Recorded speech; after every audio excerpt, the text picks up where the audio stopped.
अस्सलाम वालेकुम क्लास, मैं हूं आपकी केमिस्ट्री टीचर और आज हम देखेंगे क्लास 9 का chapter number 1 fundamental of chemistry का लेक्चर नंबर 11।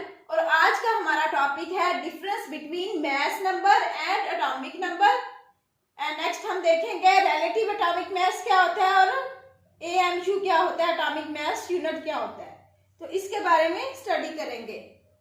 सबसे पहले हमें पता होना चाहिए कि एटॉमिक मास और मास नंबर में क्या डिफरेंस है, क्योंकि आपने बहुत सी जगह पे ये देखा होगा कि एटॉमिक मास लिखा हुआ है, मास नंबर लिखा हुआ है, लेकिन इसमें थोड़ा सा डिफरेंस है जो कि आपको मालूम नहीं होता।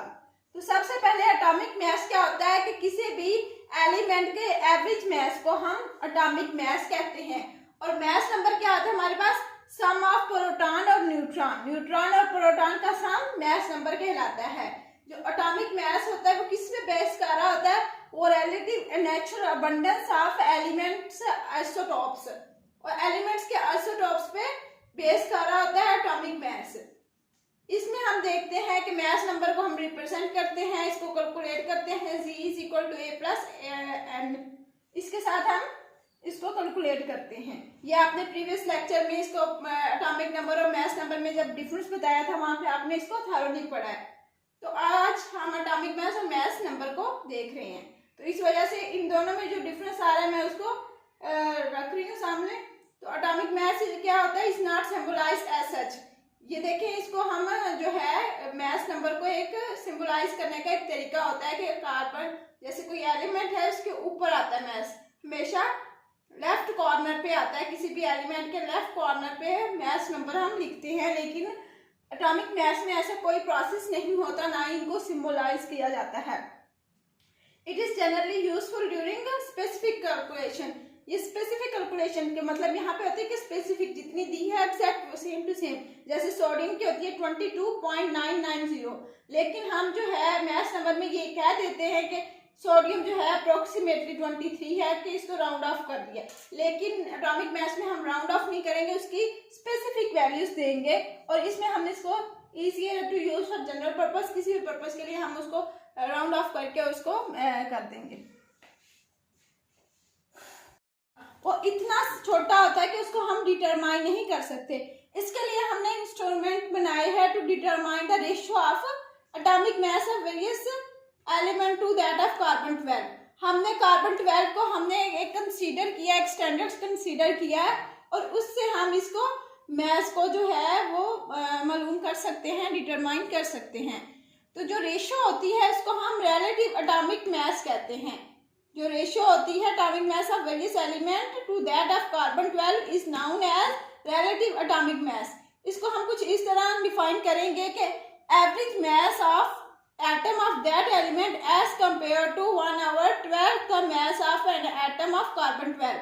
कार्बन 12 का 12वां हिस्सा, 1/12 मतलब 12वां हिस्सा जो हम उसका मास लेंगे, एवरेज मास लेंगे, उसको हम रिलेटिव एटॉमिक मास बोलेंगे। ये किस पे बेस कर रहा होता है, कार्बन 12 पे। हम यहाँ पे किसको स्टैंडर्ड ले रहे हैं, कार्बन 12 को स्टैंडर्ड ले रहे हैं। The mass of an atom of carbon 12 is 12 unit and the 1/12 of is come to be 1 unit. उसका जो 12वां हिस्सा होगा उसको हम 1 यूनिट बोलेंगे। तो इससे आपको क्लियर हो गया होगा कि इसमें हम क्या क्या चीजें देख रहे हैं। इसमें हम रेशियो देख रहे हैं, इसमें हम रिलेटिव एटॉमिक मास की डिफाइन कर रहे हैं, और ये किस पे बेस करिए, कार्बन 12 को हमने क्या रखा हुआ है, एक स्टैंडर्ड रखा हुआ है। तो यूनिट ऑफ रिलेटिव एटॉमिक मास का जो होता है AMU होता है, यानी कि एटॉमिक मास यूनिट। इसको हम किससे सैंपल हमारे पास AMU एटॉमिक मास यूनिट, वो क्या होता है, अब उसकी हम डिफाइन देखेंगे कि 1 atomic mass unit is 1/12 the mass of 1 atom of carbon. ये क्या होता है कि 1/12 मास होता है कार्बन 12 का। तो एटॉमिक जो मास यूनिट है AMU को हम एक्सप्रेस करेंगे ग्राम में। ये कुछ जो है हमारे पास मास है प्रोटॉन का, न्यूट्रॉन का और इलेक्ट्रॉन का, ये हमारे पास फिक्स है, ये हम चेंज नहीं कर सकते। तो ये हमारे पास जैसे है कि मास ऑफ प्रोटॉन हमारे पास है 1.0073 AMU। तो अब हमने जब इसको कन्वर्ट किया AMU को ग्राम में, तो हमारे पास क्या आ जाएगा 1.672 क्रॉस 10⁻⁻24 ग्राम। हमारे पास किसका मास है, प्रोटॉन का, ग्राम में भी और AMU में भी। ये अक्सर MCQs पूछे जाते हैं, तो ये आपने सेम टू सेम इसको याद रखना है। नेक्स्ट हमारे पास आ जाएगा मैस ऑफ न्यूट्रॉन। न्यूट्रॉन में आ जाएगा 1.0087 AMU, और अगर इसको हम ग्राम में कन्वर्ट करेंगे तो इसका आ जाएगा 1.74 × 10⁻⁻24 ग्राम। नेक्स्ट हमारे पास आ जाएगा mass of electron. Mass of electron में हम देखेंगे कि 5.4886 × 10⁻⁻4 AMU, और इसको जब हम ग्राम में कन्वर्ट करेंगे तो ये हमारे पास आ जाएगा 9.106 × 10⁻28 ग्राम। ये था बच्चों आज का लेक्चर। होप सो आपको इस लेक्चर में समझ आ गई होगी। अगर आपको किसी किस्म का भी कोई क्वेश्चन है तो आप कमेंट बॉक्स में पूछ सकते हैं। Thank you for watching. इस चैनल को सब्सक्राइब करें, अपने दोस्तों के साथ शेयर करें। अल्लाह हाफिज।